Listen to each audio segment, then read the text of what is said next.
అందరికీ నమస్కారం. రఘురామ్స్ గాంధీగిరి యూట్యూబ్ ఛానల్కి స్వాగతం, సుస్వాగతం.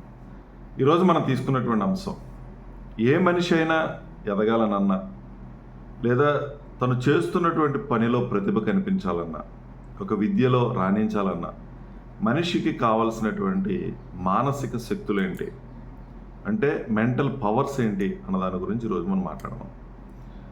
మనిషి ఉన్నతంగా తయారవ్వాలి అని అంటే ఖచ్చితంగా తనకి తెలివితేటలు కావాలి, బుద్ధి బలం కావాలి.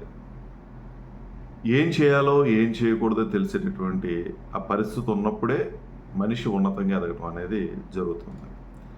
అంటే మనిషికి కావాల్సినటువంటి మానసిక శక్తుల్లో ప్రధానమైనది థింకింగ్ పవర్, ఆలోచన శక్తి కావాలి. అంటే చక్కగా ఆలోచించటం, ఏది మంచో ఏది చెడ్డో ఆలోచించుకోగలగటం. నిర్ణయాలు తీసుకునేటువంటి క్రమంలో ఈ ఆలోచనలు అనేవే మనిషిని ఉన్నతంగా తీసుకెళ్లే పరిస్థితి ఉంటుంది. బుద్ధిమంతుడిగా ఆలోచన చేయటం, మనం చాలామందిని అంటాం బుద్ధి లేదురా నీకు అని. అంటే మంచి చెడుల విశ్లేషణ తెలియనటువంటి వ్యక్తులను ఆ మాట మనం మాట్లాడతాం. ఈ పని చేయకూడదని తెలియదా నీకు, ఇది ఇలా చేయాలని ఎందుకు తెలియట్లేదు నీకు, ఎందుకు చేసావు ఈ తప్పు అనేటువంటి మాటలు మనం మాట్లాడుతూ ఉంటాం. సో బుద్ధి అనేది చాలా ప్రధానమైన అవసరం. అలాగే జ్ఞాపక శక్తి కూడా చాలా కావాలి మనిషికి. ఏదైనా ఒకటి చదువుతాం, దాన్ని గుర్తుపెట్టుకోవాలి. ఏదైనా ఒక సంఘటన జరుగుతుంది, దాన్ని గుర్తించుకునేటువంటి ఆ పవర్ మనిషికి కావాలి. సో ఆలోచన శక్తి, జ్ఞాపక శక్తి, ఇటువంటి ఈ మానసిక శక్తులు ఉన్నప్పుడు మాత్రమే మనిషి దేంట్లోనైనా ప్రతిభ కనపరచడానికి అవకాశం అనేది ఉంటుంది. అలాగే ప్రతిదాన్ని విశ్లేషించుకోగలిగినటువంటి శక్తి, అంటే అనలిటికల్ స్కిల్స్, అంటే ప్రతిదాన్ని విడదీసి దేనికి దాన్ని ఆలోచించుకునేటువంటి పరిస్థితి, నిర్ణయాలు తీసుకునేటప్పుడు పూర్తిగా పరిశీలన చేసేటటువంటి ఆ స్థాయి మనిషి దగ్గర ఉండాలి. అలాగే మనిషికి సహన శక్తి కావాలి. అంటే దేన్నైనా భరించగలిగినటువంటి శక్తి, కష్టాలని ఎదుర్కొని నిలబడగలిగినటువంటి శక్తి. సహనం అనేది మనిషిని ఉన్నతంగా తీసుకెళ్ళడానికి అవకాశం అనేది ఉంటుంది. కోపం వస్తుంది, వెంటనే ప్రదర్శించేయడం కాదు, దాన్ని కంట్రోల్ చేసుకోగలిగినటువంటి సామర్థ్యం. ఎప్పుడు కోపాన్ని ప్రదర్శించాలో ఎప్పుడు ప్రదర్శించకూడదో తెలియడం, ఇది చాలా ప్రధానమైనటువంటి అంశం. అలాగే మనిషికి కావాల్సింది ఎమోషనల్ పవర్ కావాలి. అంటే దేన్నైనా తీసుకోగలిగినటువంటి సామర్థ్యం, ఎమోషన్స్ని మేనేజ్ చేసుకోగలిగినటువంటి సామర్థ్యం. అనుభవించాలి కదా ప్రతిదాన్ని, ఒక ప్రేమ, ఒక దయ, ఒక కరుణ, ఇవన్నీ కూడా మనిషి అనుభవపూర్వకంగా చేసుకోవాల్సినటువంటి పరిస్థితి ఉంటుంది. ఎప్పుడు వస్తుంది? ఎమోషన్స్, భావోద్వేగాలని మనిషి నియంత్రించుకోగలగటం, ప్రదర్శించుకోగలగటం అనేది తెలియాలి. ప్రేమ వస్తే ప్రేమని మనం వ్యక్తపరచగలిగినటువంటి సామర్థ్యం కావాలి. కోపం వస్తే దాన్ని తగ్గించుకోగలగడం అనేది, లేదా ఎలా దాన్ని నియంత్రించుకోగలగడం అనేది మనిషికి తెలియాలి. తెలిసినప్పుడే మనం జీవితంలో ఉన్నతంగా ఎదగలుగుతాం. మానవ సంబంధాలు దెబ్బతినకుండా కాపాడుకోవాల్సినటువంటి పరిస్థితి మనం రాగలుగుతాం. అలాగే చాలామంది ఏం చేస్తామంటే మొండిగా ఉంటాం. మొండిగా ఉండడం వల్ల చాలా నష్టాలు జరుగుతాయి. మనిషి మొండితనం ఎప్పుడు అని అంటే అందులో దిగిపోయిన తర్వాత, ఏదో ఒక ఒక కష్టాల్లో కూరుకుపోయాం, మనం సరైనటువంటి తెలివైన నిర్ణయం తీసుకోక తప్పుడు నిర్ణయం తీసుకోలేం.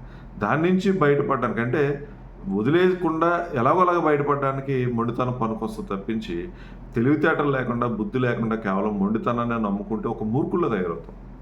అంటే దేన్ని యాక్సెప్ట్ చేయం. నేను చాలా తెలివైన అంటే నేర్చుకునేటువంటి ప్రయత్నం చేయం. సో అటువంటిది చాలా ప్రమాదకరమైనటువంటి విషయం. సో మనిషి తెలివితేటలు అనేవి ఉండాలి. తెలివితేటలు, మంచి చెడుల విశ్లేషణ తెలుస్తుంది. అందులో ప్రతిదాన్ని పరిశీలించి చూసేటటువంటి, ఎవరైనా ఏదైనా చెబితే దాన్ని నమ్మేయకుండా దాంట్లో నిజమెంత అనేటువంటిది తెలుసుకునేటువంటి ఆ ప్రయత్నం తెలివితేటలు ఉన్నప్పుడు మాత్రమే జరుగుతుంది. సో చాలామంది జీవితంలో ఎదగలేకపోవడానికి కారణం ఏంటంటే సరైనటువంటి ఆలోచన ధోరణి లేకపోవటం, మంచి చెడుల విశ్లేషణ తెలియకపోవటం, ఓపిక సహనం అనేది లేకపోవటం. వీటి వల్లే మనిషి చాలా ఇబ్బందులు పడుతూ ఉంటాడు. తన ఎమోషన్స్ని కంట్రోల్ చేసుకోలేకపోవడం. ఈ మనిషికి శారీరకమైనటువంటి శక్తి ఎంత అవసరమో, మానసికమైనటువంటి ఈ శక్తులు కూడా చాలా ప్రధానమైనటువంటి అంశం. దీని మీద మనిషి ఖచ్చితంగా దృష్టి పెట్టాలి. ఎలా వస్తుంది? చక్కగా చదువుకోవడం వల్ల, విద్యని తెలియనటువంటి విషయాలు తెలుసుకునేటువంటి ప్రయత్నం చేయడం వల్ల, ప్రతిదాన్ని గుడ్డిగా నమ్మకుండా మనంతటా మనం తెలుసుకునేటువంటి ప్రయత్నం చేయగలగటం, తెలిసినటువంటి విషయాల్లో నిజ నిర్ధారణ చేసుకోవటం, ఇది నిజమా అబద్ధమా అనేది తెలుసుకోగలగటం, ఇవన్నీ మనం చేసినప్పుడు ఎన్నో ఉపయోగాలు ఉంటాయి.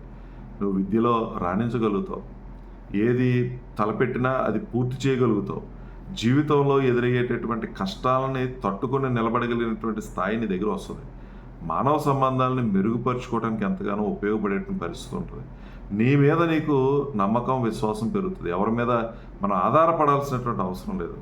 కానీ ఈరోజు కేవలం చదువు మీద దృష్టి పెడుతున్నామే తప్పించి మిగిలినటువంటి ఈ మానసిక శక్తులను పెంచుకునేటువంటి ప్రయత్నం చేయకపోవటం వల్లే చాలా ఇబ్బందులు అనేవి ఎదుర్కొన్న పరిస్థితి వస్తుంది. మనిషికి కష్టాలు సర్వసాధారణమైనటువంటి విషయం. అవి కష్టాలు లేకుండా, బాధలు లేకుండా, ఇబ్బంది లేకుండా ఈ జీవితం ముందుకు వెళ్తుందని ఆశించడంలోనే చాలా తప్పు ఉంది. అవన్నీ కూడా తట్టుకొని నిలబడాలి అని అంటే ఈ మానసికమైనటువంటి ఈ ధైర్యాన్ని, స్థైర్యాన్ని మనిషి తెచ్చుకోగలిగి, తెలివితేటలను నమ్ముకోగలిగి, బుద్ధి కుశలతో మనం ముందుకు వెళ్ళగలిగేటువంటి పరిస్థితి. ప్రతిదాన్ని చాలా కూలంకషంగా విశ్లేషించుకుని మంచి చెడుల నిర్ధారణ చేసుకున్న తర్వాతనే మనం ముందుకెళ్ళేటటువంటి ప్రయత్నం మనం చేయగలిగితే ఖచ్చితంగా మనం ఉన్నతమైనటువంటి స్థితికి వెళ్తాం. పిల్లలని ఆ దిశగా తయారు చేసేటటువంటి ప్రయత్నం మనం చేయాలి. కొన్ని బాధలు, కొన్ని కష్టాలు వచ్చినప్పుడు పిల్లలకి పూర్తిగా నువ్వే ముందుండి ఆ బాధలు, కష్టాలు లేకుండా చేసేస్తే వాళ్ళకి నిలబడేటువంటి ఆ శక్తి రాదు. మనం కొన్నిటిని వాళ్ళు ఫేస్ చేయనివ్వాలి. వాళ్ళు ఫేస్ చేసేటటువంటి క్రమంలో ప్రాబ్లం కనుక వచ్చి దాన్ని దాటలేని పరిస్థితులు వచ్చినప్పుడు మనం హెల్ప్ చేయాలి. అంటే మనిషిని ఒక రాటు తేలే విధంగా మనం తయారు చేయాల్సిన అవసరం ఉంటుంది. చాలా పిల్లల విషయంలో మనం చూస్తూ ఉంటాం. చిన్న కష్టం వస్తే ఏడ్ చేయడం, చాలా విపరీతమైనటువంటి డిప్రెషన్కి వెళ్ళిపోవటం, ఇవన్నీ ఎందుకు వస్తున్నాయనంటే వాళ్ళని మెంటల్గా మనం స్ట్రాంగ్ చేయడానికి ప్రయత్నం చేయకపోవటం. మంచి చెడులు వాళ్ళకి చెప్పండి, కష్టాలు సుఖాల గురించి వాళ్ళకి తెలియజేయండి. జీవితం అంటే కష్టాలు వస్తాయి, మనం చేయాల్సిందల్లా కష్టాలు రాకుండా చూసుకోవడం కాదు, వచ్చినటువంటి కష్టాన్ని ఏ రకంగా గట్టెక్కాలి, ఏ రకంగా ప్రయత్నం చేయాలి, కష్టకాలంలో కూడా ధైర్యంగా ఎలా నిలబడగలగాలి, అప్పుడు కూడా ఆత్మస్థైర్యాన్ని కోల్పోకుండా ఏ రకంగా ఆలోచించగలగాలి, అంటే మార్గాలను ఎలా అన్వేషించుకోగలగాలి ఆ కష్టాల నుంచి బయటపడడానికి అనేటువంటి విషయాలు మనం వాళ్ళకి చెప్తే ఖచ్చితంగా వాళ్ళు కూడా బలంగా తయారవడానికి అవకాశం అనేది ఉంటుంది. ఏ మనిషి అయినా సరే జీవితంలో ఇబ్బందులు వచ్చినప్పుడు, కష్టాలు వచ్చినప్పుడే మనిషి రాటుదేలుతాడు. కొత్త విషయాలు, తెలియని విషయం వచ్చినప్పుడే కదా తెలుసుకునే ప్రయత్నం చేస్తాం. సమస్యలు ఎంత పెరుగుతూ ఉంటే నీకు జ్ఞానం అంత వస్తూ ఉంటుంది. ఈ జీవితం చాలా పాఠాలు నేర్పిస్తుంటుంది, గుణపాఠాలు నేర్పిస్తూ ఉంటుంది. అన్నిటినీ ఫేస్ చేయగలిగినటువంటి సామర్థ్యం, ఈ మానసిక శక్తి ఉన్నప్పుడు మాత్రమే సాధ్యమవుతుంది. ఈరోజు చిన్న కష్టం వస్తే సూసైడ్ దాకా వెళ్ళిపోవటం, చిన్న కష్టం వస్తే విపరీతమైన డిప్రెషన్కి వెళ్ళిపోవటం, ఏదైనా ఎక్కడైనా ఒక అపజయం వస్తే ఇంకా మళ్ళీ ప్రయత్నించకుండా మూలపోయి కూర్చోవటం, అలాగే తరచూ మార్చేసుకుంటూ ఉండడం, ఏదో పని చేయడం, కొంత దూరం వెళ్ళడం, ఇబ్బంది వస్తే వదిలేయడం, మరి ఇంకోటి మొదలు పెట్టడం, ఇవన్నీ అంటే స్టేబుల్ మైండ్ సెట్ లేకపోవటం, కష్టాలను ఎదుర్కోలేకపోవటం, సరిగా ఆలోచించలేకపోవటం, విశ్లేషించుకోలేకపోవటం, ఓపిక లేకపోవటం, సహనం లేకపోవటం, లేదా ఎమోషన్స్ని కంట్రోల్ చేసుకునేటువంటి ఆ స్థాయి లేకపోవటం, వీటన్నిటి వల్లే మనిషి ఈరోజు చాలా ఇబ్బందులు ఫేస్ చేస్తూ ఉన్నాడు. నిజంగా ఈ మానసికంగా మనిషిని బలంగా కనుక మనం తయారు చేయగలిగితే ఏది వచ్చినా సరే ఏం పర్వాలేదు, నేను సాల్వ్ చేసుకోగలను అనేటువంటి స్థాయికి వస్తాడు. ఎటువంటి కష్టాన్నైనా ఎదుర్కొనేటువంటి స్థాయిలో నిలబడగలుగుతాడు. కాబట్టి మనం కూడా ఆ విధమైనటువంటి పవర్స్ని పెంచుకోగలగాలి, మానసికంగా బలంగా తయారవ్వాలి, మనతో ఉన్నటువంటి వాళ్ళని కూడా ఆ విధంగా తయారయ్యే విధంగా ప్రయత్నం చేయగలగాలి. అప్పుడు మనం ఆశించినటువంటి స్థాయిలో మనం ఉంటాం.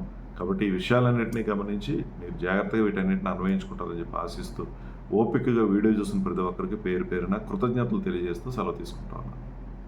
ఈ వీడియో మీకు నచ్చినట్లయితే లైక్ చేయండి, షేర్ చేయండి, కామెంట్ చేయండి. మరిన్ని వీడియోల కోసం ప్రక్కనే ఉన్న బెల్ ఐకాన్ ను క్లిక్ చేయండి. నా ఛానల్లో వచ్చే మరిన్ని ఇంట్రెస్టింగ్ వీడియోల కోసం సబ్స్క్రైబ్ చేయండి రఘురామ్స్ గాంధీగిరి యూట్యూబ్ ఛానల్.